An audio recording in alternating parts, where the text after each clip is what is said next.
यो दुई शब्द तिम्रो लागि हो के? कल कल बग्दै आउनु तिमी, म किनार बनी पर्खिबसौँला। कल कल बग्दै आउनु तिमी, म किनार बनी पर्खिबसौँला। प्यासियो मनको तिर्खा मेटाइदिनु तिमी, म सिलाएको तिमी हिँड्ने बाटो बनिदेऊला।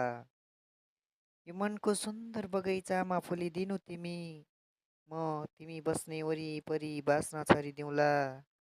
यो मनको सुन्दर बगैँचामा फुलिदिनु तिमी, म तिमी बस्ने वरिपरि बाँच्न छरिदिउँला। सागर जस्तै चोखो प्रेम गर्नु तिमी, म जिन्दगीको ढुङ्गा तिमीसँगै तारौँला। सुसेलीमा गीत गाउँदै हिँड्नु तिमी, म हावाको धुन बनी पछि पछि आउँला। सुसेलीमा गीत गाउँदै हिँड्नु तिमी, म हावाको धुन बनी पछि पछि आउँला। कुनै डोबाटोमा छुट्यो भने भनिदिनु तिमी, म मुना र मदनको कथा जस्तै हाम्रो मायाको सुन्दर कथा लेखौँला। कुनै डोबाटोमा छुट्यो भने भनिदिनु तिमी, म मुना र मदनको कथा जस्तै हाम्रो मायाको सुन्दर कथा लेखौँला।